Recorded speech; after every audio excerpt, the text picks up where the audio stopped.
Sri Satchidananda Sadguru Sai Maharaj Ki Jai. Chapter 2. Object of writing the work: Incapacity and boldness in undertaking. Hot discussion. Conferring significant and prophetic title of Hemat Pant. Necessity of a Guru.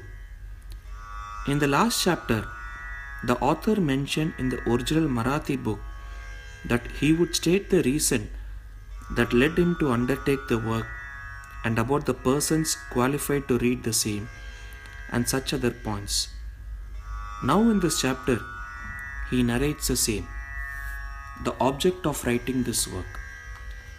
In the first chapter, I described Sai Baba's miracle of checking and destroying the cholera epidemic by grinding wheat and throwing the flour on the outskirts of the village. I heard other miracles of Sai Baba to my great delight, and this delight burst forth into this poetic work. I also thought that the description of these miracles of Sai Baba would be interesting and instructive to his devotees and would remove their sins. And so I began to write the sacred life and teachings of Sai Baba. The life of the saint is neither logical nor dialectical. It shows us the true and great path. Incapacity and boldness in undertaking the work. Hemat Pant thought that he was not a fit person to undertake the work. He said, "I do not know the life of my intimate friend, nor do I know my own mind. Then how can I write the life of a saint or describe the nature of incarnations, which even the Vedas were unable to do? One must be saint himself before he could know other saints. Otherwise, how can I describe their glory? To write the life of a saint is most difficult. One may as well be able to measure the depth of the seven seas or enclose the sky with cloth trappings. I knew this was the most venturous undertaking which might expose me to a ridicule. I therefore invoke Sai Baba's grace." The premier poet, saint of Maharashtra, Sri Dhyaneshwar Maharaj, has stated that the Lord loves those who write the lives of the saint, and the saints also have their own peculiar method of assigning the service which the devotees long for. The saint inspires the work. The devotee becomes only an indirect cause or an instrument in achieving the end. For instance, in 1700 Shaka year, the poet Mahipati aspired to write the lives of saints. Saints inspired him and got the work done. So also in 1800 Shaka year, Das Kanu's service was accepted. The former wrote 4 works: Bhakta Vijay, Santa Vijay, Bhakta Leelamrit and Sant Leelamrit, while the later wrote 2, Bhakta Leelamrit and Sant Kathamrit, in which the lives of modern saints were described. In chapters 31, 32, 33 of Bhakta Leelamrit and in chapter 57 of Santa Kathamrit, the life and teachings of Sai Baba are very well depicted. These have been separately published in Sai Leela magazine, numbers 11 and 12, volume 17. The readers are advised to read these chapters. So also Sai Baba's wonderful Leelas are described by Mrs. Savitribai Raghunath Tendulkar of Bandra in a small book named Sri Sainath Bhajan Mala. Das Kanu Maharaj also has composed various sweet poems on Sai Baba. A devotee named Amidas Bhavani Mehta has also published some stories of Sai Baba in Gujarati. Some numbers of Sainath Prabha, a magazine published by Dakshina Bhiksha Sanstha of Shirdi, are also published. Then the question of objection comes in that while so many works regarding Sai Baba are extant, why should the Satcharita be written and where is its necessity? The answer is plain and simple. The life of Sai Baba is as wide and deep as the infinite ocean, and all can dive deep into the same and take out precious gems of knowledge and bhakti and distribute them among the aspiring people. The stories, parables, and teachings of Sai Baba are very wonderful. They will give peace and happiness to the people who are afflicted with sorrows and heavily loaded with miseries of this worldly existence, and also bestow knowledge and wisdom, both in worldly and in spiritual domains. If these teachings of Sai Baba, which are interesting and instructive as a Vedic lore, are listened to and meditated upon, the devotees will get what they long for, that is, union with Brahma, mastery in eightfold yoga, bliss of meditation, etc. So, I thought that I should collect these stories together. That would be my best upasana. This collection would be most delightful to those simple souls whose eyes were not blessed with Sai Baba's darshan. So I set about collecting Sai Baba's teaching and expressions, the outcome of his boundless self-realization. It was Sai Baba who inspired me in this matter. In fact, I surrendered my ego at his feet and thought that my path was clear and that he would make me quite happy here and in the next world. I could not myself ask Sai Baba to give me permission for this work.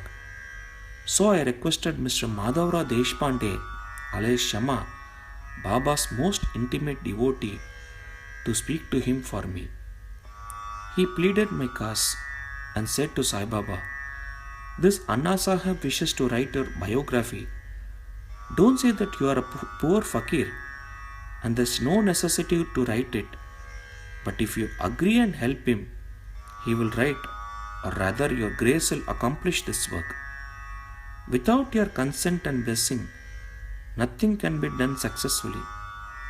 When Sai Baba heard this request, he was moved and blessed me by giving me his Udi, and placing his boon bestowing hand on my head said, "Let him make a collection of stories and experiences. Keep notes and memos. I will help him. He is only an outward instrument. I should write my autobiography myself and satisfy the wishes of my devotees. He should get rid of his ego, surrender it at my feet. He who acts like this in my life, I help the most. What of my life stories? I serve him in his house in all possible ways. When his ego is completely annihilated and there is left no trace of it, I myself shall enter into him and shall myself write my own life. Hearing my stories and teachings will create faith in devotees' hearts, and they will easily get self-realization and bliss. Let there be no insistence on establishing one's own view, no attempt to refute others' opinions, no discussion of pros and cons of any subject." Significant and prophetic title. The word discussion put me in my mind of my promise to explain the story of my getting the title of Hematpan, and now I began to relate the same. I was on close friendly terms with Kaka Sahib Dikshit and Nana Sahib Chandrokar. They pressed me to go to Shirdi and have Baba's darshan, and I promised them to do so, but something in the meanwhile turned up, which prevented me from going to Shirdi. The son of a friend of mine at Lonavala fell ill. My friend tried all possible means, physical and spiritual, but the fever would not abate. At length, he got his guru to sit by the bedside of his son, but this too of no avail. Hearing this, I thought, what was the utility of the guru if he could not save my friend's son? If the guru can't do anything for us, why should I go to Shirdi at all? Thinking this way, I postponed my Shirdi trip. But the inevitable must happen. and it happened in my case as follows. Mr. Nana Sahib Chandrakar, who was a divisional officer, was going on tour to Basin. From Thana he came to Dadar and was waiting for a train bound for Basin. Meanwhile, a Bandra local turned up. He sat in it and came to Bandra and sent for me and took me to task for putting off my Shirdi trip. Nana's argument for my Shirdi trip was convincing and delightful, and so I decided to start for Shirdi the same night. I packed my luggage and started for Shirdi. I planned to go to Dadar and from there to catch the train for Manmad, and so I'd booked myself for Dadar and sat in the train. While the train was to start, a Mohammedan came hastily to my compartment and, seeing all my paraphernalia, asked me where I was bound to. I told him about my plan. He then suggested that I should go straight to Boribandar and not to wait at Dadar, as the Manmad mail did not stop at Dadar. If this little miracle or Leela had not happened, I would not have reached Shirdi next day as settled, and many doubts would have assailed me. But that was not to be. As fortune favored me, I reached Shirdi the next day before 9 or 10 am. Babu Sahib Dikshit was waiting for me there. This was in 1910, where there were only one place, that is Sate Swada, for lodging pilgrim.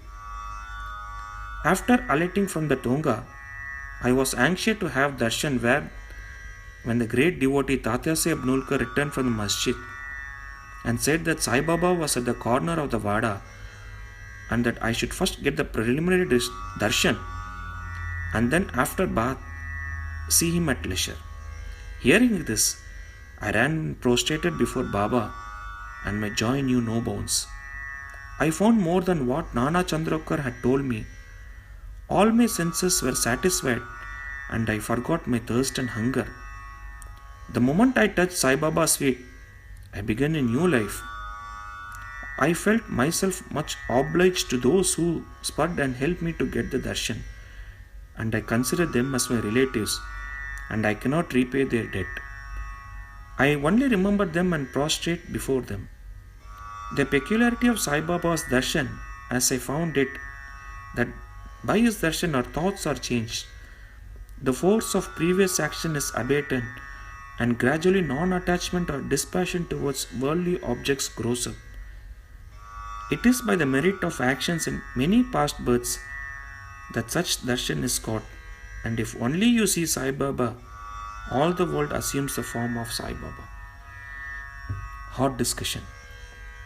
On the first day of my arrival in Shirdi, there was a discussion between me and Balasaheb Bhate regarding the necessity of a guru. I contended, why should we lose our freedom and submit to others? When we have to do our duty, why a guru is necessary? One must try his best and save himself. What can the guru do to a man who does nothing but sleeps indolently? Thus I pleaded free will, while Mr. Bhate took up the other side, that is, destiny, and said, whatever is bound to happen must happen. Even great men have failed. Man proposes one way, but God disposes the other way. Brush aside your cleverness, pride, or egoism won't help you. This discussion, with all pros and cons, went on for an hour or so, and as usual, no conclusion was arrived at. We had to stop the discussion ultimately as we were exhausted. The net result of this was that I lost my peace of mind and found that unless there is strong body, consciousness, and egoism, there would be no discussion. In other words, it is egoism which breeds discussion. Then, when we went to masjid with others, Baba asked Kaka Sahib Dikshit the following: what was going on the Sate Swada? What was the discussion about? And staring at me, Baba further added, what did this Hematpan say? Hearing these words, I was much surprised. The masjid was at a considerable distance from Satewada, where I was staying and where the discussion was going on. How could Baba know our discussion unless he is omniscient and inner ruler of us all? I began to think why Sai Baba should call me by the name Hemat Pant. This word is distorted from a Hemadri Pant. This Hemadri Pant was a well-known minister of the kings Mahadev and Ramned of Devagiri of Yadav dynasty. He was very learned, good-natured and the authors of works such as Chaturvarga Chintamani, dealing with spiritual subjects, and Raj Prashasti. He invented and started new methods of accounts and was the originator of the Modi, Marathi shorthand script. But I was quite the opposite and ignoramus and of a mediocre intellect. So I could not understand why this name or title was conferred upon me. But thinking seriously upon it, I thought the title was a dart to destroy my ego, so that I should always remain meek and humble. It was also a compliment paid to me for the cleverness in the discussion.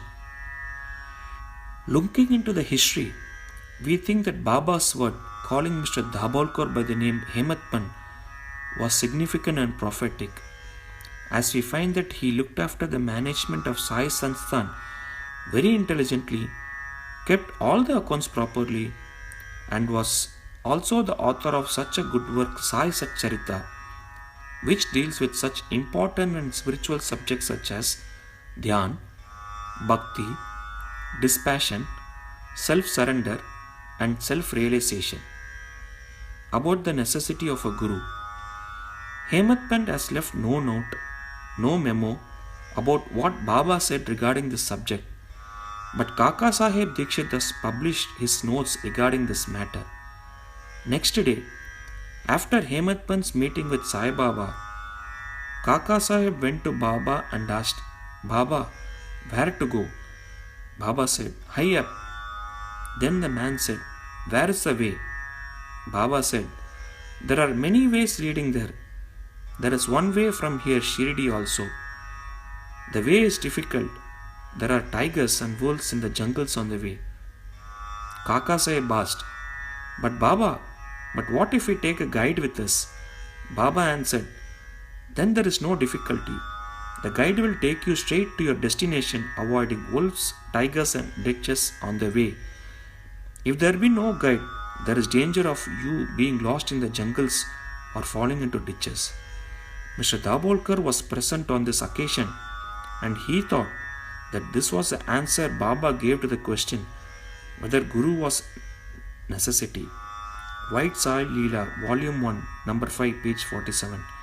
And he thereupon took on a hint that no discussion whether man is free or born is of any use in spiritual matters, but on contrary, real Paramatma is possible only as a result of the teachings of the Guru, as is illustrated in this chapter of the original work in the instances of the great avatars like Rama and Krishna, who had to submit themselves to their Gurus Vasishta and Sandipani respectively, for getting self-realization that the only virtues necessary for such progress are faith and patience. Bow to Sri Sai, peace be to all. Sri Sachidananda Sadguru Sainath Maharaj Ki Jai.